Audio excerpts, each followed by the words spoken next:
as you were transitioning in, there was a tragedy that happened. Can you speak to that? Yeah, so as many of you know or may not know, one of the players that I coached at Stanford, Katie Meyer, she died by suicide about 8 weeks into my job.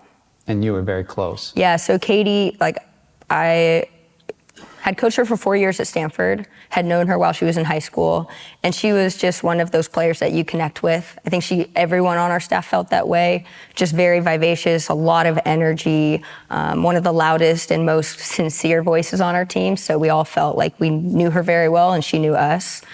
We all, I think, had a very open relationship, just felt very connected, so it was shocking to say the very least, tragic. I was just shaken to the core very early on in the job. And so when that happens, how do you navigate that? Honestly, I had no idea how to do that. When I first heard the news, I was actually in the parking lot driving home, or about to drive home from UCLA. And I knew when I got that call, I needed to get home because our other assistant at Stanford did not know yet. And I had texted him just to say, hey, have you talked to our head coach yet? And when he told me no, I knew I needed to get home before I made that phone call, because he worked with Katie on a daily basis because he was a goalkeeper coach, she was a goalkeeper. So I was kind of in business mode until I made that phone call. And then once I made that phone call, that's when everything just kind of broke down. But thankfully I had a lot of support. I got on the phone. Yeah, so I got on the phone after that phone call, got on the phone with our associate AD, Erin, told her what had happened. The news had not broken yet. I knew that when the news did break, it would be, at least in the soccer world, it would be very significant, kind of shaking news. So I told her what had happened. Right away, I got on the phone with our sports psychologist. She gave me a lot of advice as to how to handle that news just personally first. And then my first question, of course, being a coach, was how are we going to tell the team? Katie's from LA, so there's a lot of players in our team that either played with her or against her growing up. So I knew that aside from Stanford, our team was probably the most affected by the news. So I kind of had to figure out how we were going to tell the group, and then how I was going to act. But I went into it just thinking, I'm going to be as authentic as I can. And this is, when I look back, probably the thing I'm most proud of is I was able to stand in front of the group and just say, I'm not okay. This is really hard for me. This is hard for everyone in this room.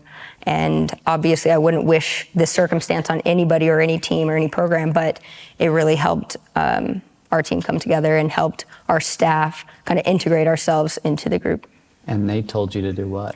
Yeah, so this is maybe the next day after so when we told the team, we kind of let them just sit in the news for a moment and then go back kind of home or to their dorms or whatever it is. And then later that day, I got a phone call from one of our team leaders. Her name's Maddie, and she said to me, she's like, Marg, I think she might have even said, I know we don't know each other that well. But she said, look, we met as a team, and we feel it's best if you go back to Stanford. She said, they need you a lot more than we do right now. And when she calls you and says that, your first thought is what? I think I probably cried, honestly. But I was so touched that even in such a short time that we did know each other, that they were really looking out for me as a person first. Also that they had the compassion for the Stanford team. And as you're traveling back, what are you thinking? Yeah, so I drove back, which I don't know if I would recommend that for anybody. So it was a 5-hour drive that I went by myself because that was going to be the fastest way I could get there. A lot of it, I was just thinking about Katie, how special she was, everything that she meant to me, it meant to us.